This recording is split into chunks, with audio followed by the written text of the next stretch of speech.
अस्सलाम वालेकुम। इंडिया ने तीसरे T20 जो है वो साउथ अफ्रीका को मार दिया। और अब इंडिया की टीम जो है वो दुनिया की सबसे अच्छी टीम हो गई होगी। सेकंड T20 में सबसे बुरी टीम थी। इसीलिए मैंने कहा था इंडिया वाले मैच में, मैं यही बात कह रहा था कि अपने कमेंट्स को होल्ड करो लास्ट मैच में, क्योंकि आपकी टीम इतनी बुरी नहीं है। कुछ गलतियां हैं वो ओवरकम हो जाएंगी, दोबारा आप अच्छा परफॉर्म करने लगोगे। तो आप लोगों ने पिच थोड़ी अपने फेवरेबल रख ली। वेन्यू उस तरीके का था कि बॉलिंग को सपोर्ट कर रहा था। बॉलिंग आपकी डिसिप्लिन थी आज। कुछ चेंजेस भी आपने किए, वो भी ठीक थे। आइडियल टीम तो नहीं कहूँगा मैं इसको, लेकिन ठीक है, अच्छे चेंजेस थे। और उसके बाद जो रिजल्ट निकला है वो आपके फेवर में गया है। तो आई थिंक ओवरऑल एक अच्छी परफॉर्मेंस दे दी है इंडिया ने। और 2-1 से सीरीज, मैं यही बात कह रहा था कि भाई इतनी क्रिटिसिज्म मत करो एक मैच के ऊपर। एक मैच के ऊपर इतनी बातें सुनाना अपनी टीम को कि जैसे पता नहीं टीम जो है वो दुनिया की सबसे बुरी टीम बन चुकी है इंडिया, क्योंकि एक मैच हार गई। तो ऐसे जो है वो हाथी घोड़े लेके नहीं चढ़ जाया करो भाई। आपकी team one of the best team है, या आप ये कह सकते हो कि टॉप थ्री टीम्स में से एक है।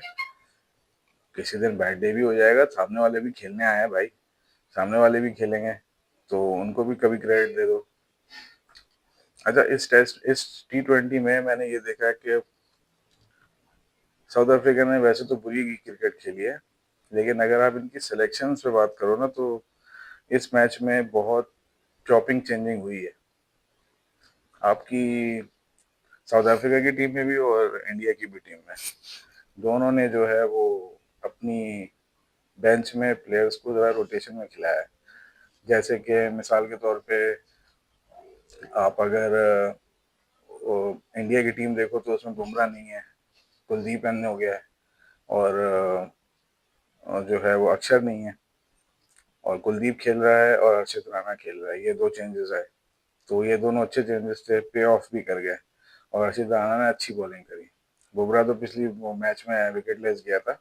ये विकेट खैर चलो थोड़ी सपोर्टिंग थी बॉलिंग के लिए, लेकिन उसने बहरहाल अच्छी कंडीशंस का यूज किया और बहुत जल्दी विकेटें दिलवा दी इंडिया को ना। मेरा ख्याल है 20 रन पे 3 आउट हो गए थे, अगर मैं गलत नहीं हूँ तो। 20 रन पे ही 3 आउट हो चुके थे। 7 रन पे ही 3 आउट हो गए थे बल्कि। 30 रन पे 4 आउट थे। तो अच्छा स्टार्ट दे दिया था। अर्शदीप बड़ा इकोनॉमिकल रहा, बड़ी अच्छी बॉलिंग करी। पिछले मैच में बहुत बुरी बॉलिंग थी, इस मैच में अच्छी बॉलिंग करी। मैंने यही कहा था कि भाई अच्छी टीमें ऐसे ही करती हैं, किसी दिन बैड डे आता है दोबारा कमबैक कर लेती हैं। तो दोबारा कमबैक हो गया। इतने क्रिटिसिज्म की ज़रूरत नहीं थी। तो हाँ, क्रिटिसिज्म अगर कहीं बनता है तो साउथ अफ्रीका पे बनता है इस मैच में। वो क्यों बनता है उसको मैं अभी करता हूँ, बताता हूँ क्यों। भाई पहली बात तो ये है कि देखो, मैं बार बार कह रहा हूँ इनके मिडिल ऑर्डर में दो बैट्समैन थे, वेंडरडूसन और क्लासन। ये दोनों हटे। इनकी जगह दो जो बैट्समैन जिनको आप लेके आए हो इनकी जगह, वो हैं डोनोवन फरेरा और आपका जो है डेवल ब्रेविस। यार डेवल ब्रेविस ठीक है, अच्छा खेल रहा है, लेकिन वो जिस पोजीशन पे आ रहा है ना, वहां से वो कोई रिलायबल नॉक नहीं खेल रहा। भाई या तो आप उसे वन डाउन भेज दो और उसको बोलो भाई मारो, जाके तोड़ो सामने वाली टीम को। वन डाउन नंबर उसका सूट कर जाएगा, जहाँ वो जिम्मेदारी नहीं लेगा टीम की। टू डाउन पे भेजना या थ्री डाउन पे या फोर डाउन पे, ये वो पोजीशंस होती हैं जहाँ से बंदे ने अपने मैच को मुट्ठी में लेना होता है। तो अगर ये वहाँ आके इस तरीके की क्रिकेट खेलेगा, बिल्कुल रिस्पॉन्सिबल, अपनी मर्जी के शॉट जहाँ चाहूँ मार दूँ, ये वाली क्रिकेट चलती नहीं है टू डाउन एंड बिलो के नंबर्स पे। तो एक तो ये है। दूसरा, डोनोवन फरेरा हमारे पास आगे पूरी T20 खेला, फिर इंडिया में भी खेल रहा है। कोई ऐसी खातर अदर देन कि बुमराह को दो चार छक्के लगा दिए, क्योंकि वो तो कोई ऐसी बड़ी बात नहीं, किसी भी बॉलर का बैट डे हो सकता है। उसके अलावा कोई भी ऐसी खातिर ख्वाह परफॉर्मेंस पाकिस्तान में या इंडिया में इस प्लेयर ने नहीं दी है अभी तक। ठीक है, कि वो उसको क्लासन या वैंडर का रिप्लेसमेंट देखा जाए, कुछ भी ऐसा नहीं दिया। लेकिन उस पर स्टिक कर रही है साउथ अफ्रीका और सारे मैचेस दे रही है। पता नहीं क्या देख रहे हैं इसमें, अभी तक कोई डिलीवरी नहीं है। दूसरा, ट्रिस्टन स्टब्स पहले मैच में भी फेल हुआ, दूसरे मैच में हटा, जीत गया साउथ अफ्रीका। तीसरे मैच में फिर आया, फिर साउथ अफ्रीका हार गया। ये भी मिडिल ऑर्डर में वही वन डाउन टू डाउन वाली पोजीशंस ले रहा है, जहां पर क्रिटिकल जैसे बोलते हैं ना, मैच को मुट्ठी में लेना होता है, ऐसा कंट्रोल ही नहीं है मैच पे। हार्दिक पांड्या ने इसको आउट किया। कॉर्बिन बॉश इस मैच में खेला था, जॉर्ज लंडे को इन्होंने बिठा दिया था। तो कॉर्बिन बॉश को थोड़ा ऊपर भेजा इन्होंने बैटिंग के लिए। तो मैं वही कह रहा हूँ कि बहुत ज़्यादा शिफ्टिंग, चॉपिंग, चेंजिंग बहुत ज़्यादा की है दोनों टीमों ने। इंडिया ने थोड़ी कम करी, इन्होंने बहुत ज़्यादा कर दी।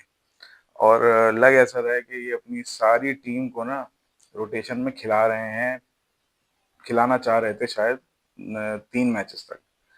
फिर उसके बाद आज ये खड़े हुए हैं 2-1 पे। शायद एक्सपेक्टेड ये है कि अब जब वो अगले मैच में जाएंगे, जो कि वो फुली डिसाइडर है एक तरीके से, अगर इंडिया जीत गया तो सीरीज खत्म। तो उस मैच में शायद ये अपनी बेस्ट 11 खिलाएंगे, जिसमें डेविड मिलर भी होगा। अभी इसमें डेविड मिलर नहीं है थर्ड मैच में। तो शायद मेरे हिसाब से ट्रिस्टन स्टब्स बैठ जाएगा, क्योंकि ट्रिस्टन स्टब्स ने कुछ नहीं दिया दोनों T20s में। तो अभी देखते हैं। और जॉर्ज लिंडे, जो कि दूसरे मैच में बड़ी अच्छी बॉलिंग की, उसके नाम के आगे कोई विकेट नहीं लगी, या शायद लगी हो एक आधी, कोई ली हो उसने। लेकिन एज सच वो कोई इतना हाईलाइट नहीं हुआ पिछले मैच में। लेकिन पिछला मैच जीते आप जॉर्ज लिंडे की वजह से ही हो, क्योंकि जॉर्ज लिंडे ने जो है वो हार्दिक पांड्या को हाथ नहीं खोलने दिया। तो उसके बड़ा यूजफुल हैंड था। और अभी इस मैच में उसे हमने नहीं खिलाया, साउथ अफ्रीका ने नहीं खिलाया। खैर, अब साउथ अफ्रीका को चांस दे दिया है इसको, जॉर्ज लिंडा को। सेकंड में तो मेरे हिसाब से शायद अब फोर्थ और फिफ्थ में उसे कंसिस्टेंट रखना पड़ेगा, क्योंकि अच्छी बॉलिंग करके गया था, निकालने की कोई रीजन बनती नहीं थी। आनरिक नोकिया अगेन, पहले मैच में पिटा, दूसरे मैच में भी पिटा। वर्ल्ड का फास्टेस्ट बॉलर है, कोई रिजल्ट नहीं दे रहा इंडिया की पिचेस पे। कोई ऐसी खास चीज़ नहीं हो रही जिसको आप देख के बोलो यार ये दुनिया के फास्टेस्ट बॉलर्स में होके कोई काम कर रहा हो बड़ा। कोई ऐसा रिजल्ट नहीं दिया इसने। तो ये इनका है, ये इनकी टीम सिलेक्शन थी, जो मैंने बताया कॉम्बिनेशंस कुछ इस तरह बने हुए हैं। डेविड, अब शायद अगले मैच में डेविड मेयर भी आएगा, जॉर्ज लिंडे वापस आएगा, और शायद मुझे ऐसा लगता है ट्रिस्टन स्टब्स हटेगा, क्योंकि मिलर आएगा उसकी जगह। और शायद जॉर्ज लिंडे आएगा कॉर्बिन बॉश की जगह। अब पता नहीं कॉर्बिन बॉश को क्या खिलाते हैं। है तो ये पूरा ऑलराउंडर, लेकिन फिर बात ये है आप उसे बहुत ऊपर बैटिंग के लिए भेज रहे हो। और मार्को यानसन वगैरह भाई बॉलर है, बॉलर ही रखो, ठीक है ना। एक इनिंग पे ऑलराउंडर ना बनाओ, बस वो ठीक है। ऊपर के प्लेयर जो है ना 5 के, उनको दो जिम्मेदारी। तो ये है इनका, इनकी सारी की सारी कॉम्पोजिशन। और मैच में जो स्टार्ट हुआ था, इन्होंने तो जो खेला सो खेला, 117 रन किए। एड, एडन मार्करम ने अच्छी बैटिंग करी, बाकी ऐसा किसी ने कोई इतना अच्छा हैंड डाला नहीं। लेकिन आप ये कह सकते हो कि जब इंडिया आए ना बैटिंग करने, तो लुंगी एंगिडी ने पहला बॉल ही लेग साइड पे किया, उसने ही पुल मारा और छक्का। ये इनका स्टार्ट था पहला बॉल का। आप 117 का टारगेट चेस रोक रहे हो, ठीक है, और आपने पहला बॉल कराया इधर बगल में, इधर यहाँ पे कराई, उसने यूं किया और छक्का दे दिया। दूसरी बॉल भी यहीं कराई, दूसरी बॉल भी पीछे निकल गई। ये स्टार्ट होता है। तो भाई क्या कह सकते हैं, मतलब है कि इतना बेहुदा स्टार्ट लिया था, उसके बाद फिर आप स्टार्ट ही मेन चीज होती है, बाकी तो फिर मैच आगे बन ही जाता है जैसा भी होता है। लेकिन जो अभिषेक शर्मा की बैटिंग थी, वो वैसे ही एक्सप्लोसिव, जैसे वो खेलता है उसने वैसे ही खेला। और उसके अलावा तिलक वर्मा को इन्होंने इस बार सही नंबर दिया। ये मेरे हिसाब से वन डाउन उसकी सही जगह बनती। मैंने कहा था ना कि इंडिया को इतना कोई इमोशनल होने की जरूरत नहीं भाई। थोड़े बहुत चेंजेस आगे पीछे आप करोगे, आपकी टीम सेट ही है, इतनी बुरी नहीं है। एक शुभमन गिल ठीक है सेट नहीं हो रहा, लेकिन एक शुभमन गिल की वजह से नहीं हारोगे आप।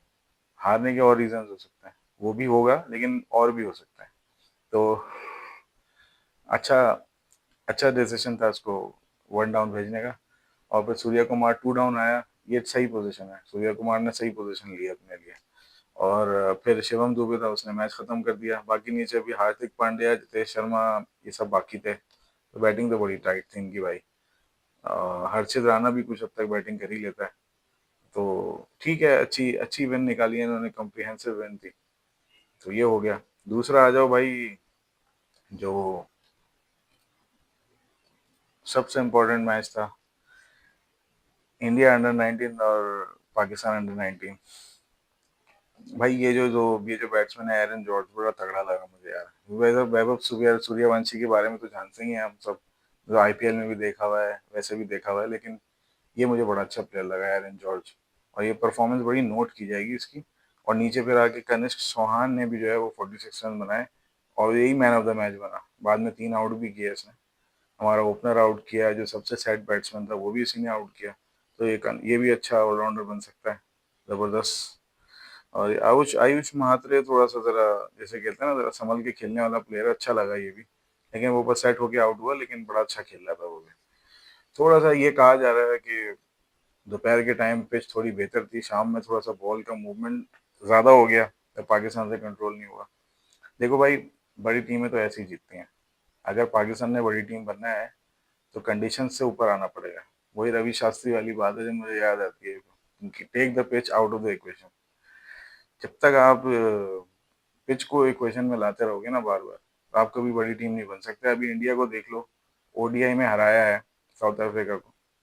तो 2 मैच में पहले ओपन ड्यू तो थी ना रात में, 2 मैच में वो पहले बैटिंग की है, आखिरी मैच में दूसरी बैटिंग की है। दोनों दोनों मैच में 2-1 से मार दिया। जो बड़ी टीमें जो होती हैं वो इक्वेशन, जो ये पिच और ये वेदर, इन सब चीज़ों से ऊपर उठ के खेलती हैं। अगर पाकिस्तान की टीम मलेशिया के मैच में एक बंदा एक 177 मार रहा है, एक 132 मार रहा है, ठीक है, और यहाँ पे जब आप प्रेशर में आके खेलते हो तो आपका बल्ला ही नहीं चल रहा, सिवाय एक समीर हसन के जो लगा थोड़ा सा खेलने वाला। बाकी कोई ऐसा प्लेयर नहीं था जिसको आप देख के बोलो कि यार इसने कोई अच्छी बैटिंग है। समीर मिनहास, सॉरी, समीर मिनहास जो था, तो उसने भी 9 रन बनाए, लेकिन बहरहाल चलो वो ठीक लग रहा था, लेकिन आउट हो गया जल्दी। फिर ये हुजैफा एहसन जो था, इसने अच्छी बैटिंग करी। जब बड़ा मैच कोई चेस करना होता है आपको, 200-250 का मैच होता है, तो उसमें कोई 2 इनिंग्स होती हैं जो लगनी ज़रूरी होती हैं एटलीस्ट, ठीक है। तो ये जो हुजैफा एहसन खेल रहा था, इसके साथ किसी एक को जाना था लंबा, ये मैच हाथ में आ जाता, ठीक है। तो ये फरहान यूसुफ हमारा कप्तान है, 23 रन बनाए, थोड़ा सा आगे खेला, फिर थ्रो कर दी विकेट। ये इमेच्योरिटी है और ये प्रेशर है। और अगर बड़ी टीम बनना है तो भैया इस प्रेशर से ऊपर आके खेलना होगा, तो आप बड़ी टीम बनोगे। वरना अगर कंडीशंस पे ही खेलोगे तो बस फिर कंडीशंस पे ही मारेगी आपको आगे वाली टीम्स। प्रेशर वाले गेम्स में ऊपर, कंडीशन से ऊपर होके खेलना होगा, तो आप बड़ी टीम बनते हो। डग आउट में सरफराज बैठा हुआ है, तो आई एम होपिंग कि वो ये सिचुएशन समझाएगा लोगों को और उनकी परफॉर्मेंस को उठाएगा। वो एक ट्रॉफी विनर वो है, कप्तान रह चुका है, तो उसे पता है कि हारते हैं तो हार से वापस कैसे आते हैं। कुछ ना कुछ करेगा वो इस टीम का। मैं इसलिए ज़्यादा भी वो डिसअपॉइंटेड नहीं हूँ, क्योंकि अभी ये टूर्नामेंट प्रीटी मच ओपन है। पाकिस्तान और इंडिया का जो ग्रुप है उसमें पाकिस्तान इंडिया तो 2 मैच जीत गया, ये तो मेरा ख्याल है चले गए हैं सेमीफाइनल में। पाकिस्तान के ग्रुप में यूएई और मलेशिया है। तो मलेशिया को पाकिस्तान ने मार दिया है, और यूएई को एक मैच और मारना है। 50 ओवर में मार देगा पाकिस्तान, 50 ओवर की टीम नहीं है यूएई। तो अगर ये मैच हम जीत जाते हैं तो हम भी जो है वो सेमीफाइनल में आ जाएंगे। तो यहाँ से पाकिस्तान और इंडिया जाएगा सेमीफाइनल में, उधर से श्रीलंका, बांग्लादेश और अफगानिस्तान, ये टीम है। और इनमें भी जो है अब श्रीलंका और अब बांग्लादेश दोनों 2-2 जीत गए हैं, तो ये भी मेरा ख्याल है क्वालिफाई कर चुके हैं काफ़ी हद तक। तो एक तो ये हो गया। दूसरा दूसरा ये है कि अफगानिस्तान 2 मैच हार चुकी है इस टूर्नामेंट में, अफगानिस्तान बाहर हो जाएगी। और श्रीलंका बांग्लादेश यहाँ से आएगी, इंडिया पाकिस्तान वहाँ से जाएगी शायद। और अब जो है ये इसमें जो टूर्नामेंट में जो अगले मैचेस होंगे उसमें फ्राइडे को 19 दिसंबर को एक अभी मैच, अभी एक 2-3 मैचेस और बाकी हैं। खैर वो तो मेरा ख्याल अब ज़्यादा मायने रखते नहीं है। इंडिया, मलेशिया, बांग्लादेश, श्रीलंका और अफगानिस्तान, नेपाल, ये मैचेस बस ऐसे ही अब एक तरह से सेरेमोनियस मैचेस होंगे। क्वालिफाई तो मेरा ख्याल है ये कर गई है टीमें, पाकिस्तान, इंडिया और बांग्लादेश, श्रीलंका। तो ये अब खेलेंगी 19 से, जो इनका सेमीफाइनल होगा। तो 2 सेमीफाइनल हैं एक ही दिन। तो ये भी एक इंटरेस्टिंग चीज़ है, 2 अच्छे मैच इन्होंने एक ही दिन रख दिए, तेज लेके जा रहे हैं। 21 को फाइनल भी हो जाएगा। तो वो भी देखते हैं। होपफुल तो मैं यही हूँ कि अल्लाह करे पाकिस्तान फाइनल में आए और शायद इंडिया भी आए वहाँ से, तो शायद एक और अच्छा तगड़ा मैच देखने मिलेगा। तो देखते हैं यहाँ से भी क्या होता है। लेकिन मैं इतना डिसअपॉइंटेड नहीं हूँ। ठीक है यार, एक हार है, कोई इतना बड़ा मसला नहीं है। पाकिस्तान को की नई टीम को आपको इतना मार्जिन देना पड़ेगा कि यार आप कमबैक करो। हालांकि ये गोल्डन मौका था अच्छा खेलने का, लेकिन कोई बात नहीं, अभी एक मौका और पड़ा हुआ है, तो इसलिए इतना घबराने की बात नहीं है। आप टूर्नामेंट में हो, इंडिया को हराना मकसद नहीं है, टूर्नामेंट जीतना मकसद है। तो अभी आप हो टूर्नामेंट के अंदर। तो ये एक तो ये हो गई। भाईजान Babar Azam Brisbane Sydney Sixers से 5 बॉलें खेल के आउट हो गए। बिग बैश लीग का सबसे बड़ा, जैसे आप कह सकते हो कि सबसे, जैसे कहते हैं ना, सबसे महंगी पिक है ये। और कसम से ये जिस तरीके से पहला मैच खेला है, कसम से लगा नहीं, पर स्कॉचर्स के खिलाफ खेला था शायद, तो उनके खिलाफ जो पहला मैच इसने खेला है, 5 बॉलें खेली हैं जिसमें 3 दफा बॉल हवा में उछाली है कैच के लिए, 3 दफा, इसमें से एक दफा में कैच हो गया। तो अल्लाह रहम करे, क्योंकि मैं ये ऑस्ट्रेलियंस की मैं नेचर जानता हूँ। ये अगर इनको लगा कि एक या दो मैच और बाबर आजम डिलीवर नहीं कर रहा, तो महंगी पिक तो क्या, ये दुनिया की सबसे महंगी भी पिक हो तो वो बैठाएंगे, और वो किसी ऐसे प्लेयर को लाएंगे अंदर जो कि खेलता है। कोई आसरा नहीं करेंगे कि आप जो है वो बिग बैश की सबसे महंगी पिक हो, कोई आसरा नहीं करेगा। और दूसरा ये भी समझना ज़रूरी है कि बाबर आजम जिस स्टाइल से खेल रहा है ना, बॉल हवा में यूँ खेलना, भाई इसको किसी को जाके समझाना पड़ेगा, तू ज़मीन पे ही खेल भाई, ग्राउंड शॉट्स खेल, जो तेरी स्ट्रेंथ है उस पर ही खेल। ऑस्ट्रेलिया में बॉल बल्ले पे आ रहा है, ठीक है ना, ये यहाँ लगेंगे शॉट्स। अब वो हवा में जाने के चक्कर में अपनी अपनी विकेट थ्रो कर रहा है, तो किसी को इसको जाके समझाना पड़ेगा, भाई तू अपने ग्राउंड शॉट्स पर है, तू कर लेगा 30-40 रन, कोई ऐसा मसला नहीं है। लेकिन ये जो ये कर रहा है ना, जो आज इसने किया है, अगर ये दो एक आधे मैच में और कंटिन्यू हो गया, फिर ये हमारे वन डाउन के ओपनर बनेंगे वर्ल्ड कप के अंदर, अल्लाह रहम करे। इसकी फॉर्म लगना ज़रूरी है भाई, और फॉर्म जो है वो फिर हर ग्राउंड में होनी चाहिए, क्योंकि श्रीलंका भी इतने इजी ग्राउंड नहीं होने। तो इसलिए मैं तो चाहूँगा भाई हर जगह रन करो, आपके पास ये आइडियल मौका है। लीग्स में तो मिलते हैं लाइन से मैचेस, तो अपनी फॉर्म बहाल करो भाई, ठीक है ना। और इसके बाद एक और प्लेयर है हमारा, माज सदाकत, भाई उसने मार दिए हैं 110 रन की इनिंग खेल दी है 64 बॉल्स पे। किसके खिलाफ, वापडा के खिलाफ। ये बंदा नहीं रुक रहा। थोड़ी देर के लिए मैंने इसकी बैटिंग देखी है, तो मुझे थोड़ी देख के ऐसे लगा कि फ़खर जमान खेल रहा है, लेकिन फ़खर जमान से थोड़ा तेज़, क्योंकि यंग है, इसके रिफ्लेक्सेस तेज़ हैं, और खौफ नहीं है यार। देखने में मज़ा एक चीज़ का ये आ रहा था कि खौफ नहीं है बैटिंग के अंदर, विकेट छोड़ छोड़ के ऐसे क्लियर क्लियर मार रहा था, तो अच्छा लगा, मज़ा आया इसकी बैटिंग देख के। एक ऐसा प्लेयर है जो कि ये जो इनिंग इसने खेल दी है ना, ये भी दरवाज़ा तोड़ एंट्री मारेगा। मुझे नहीं पता कि वर्ल्ड कप में आएगा या नहीं आएगा, मैं ये चाहता हूँ कि वर्ल्ड कप में ना आए, ठीक है ना। वर्ल्ड कप में जो चीज़ टीम जा रही है वो जाए, और वो करे जो उसने करना है एज पार्ट ऑफ प्रोसेस, ठीक है। उसके बाद अगर कोई चॉपिंग चेंजिंग हुई तो फिर उसमें आप मौका दो भाई, माँ सदाकत को लाजमी, ठीक है। अभी वर्ल्ड कप में डाल देने से, और अल्लाह ना करे कोई एक दो मैचेस में फ्लॉप हो गया, तो फिर उसके ऊपर टैग लग जाएगा कि जी ये तो चला नहीं, इसको हटा दो, फिर दोबारा वही ले आओ जो अपने चलते हैं। तो मैं इसलिए कह रहा हूँ बेहतर है कि अभी वर्ल्ड कप तक इसको प्लान्स का हिस्सा ना बनाया जाए बिल्कुल भी, ठीक है। एक पीएसएल और खेलने दो, उसके बाद फिर ओपन कर दो। एक दफ़ा पीएसएल में ऊपर खेल ले, सब देख लेंगे, पता चल जाएगा। वैसे या आप डायरेक्ट भी चांस दे सकते हो, पीएसएल का ना वेट करो, परफॉर्मेंस तो दे दिए, लेकिन वर्ल्ड कप तक ना दो चांस, ये मैं एक्सपेक्ट कर रहा हूँ।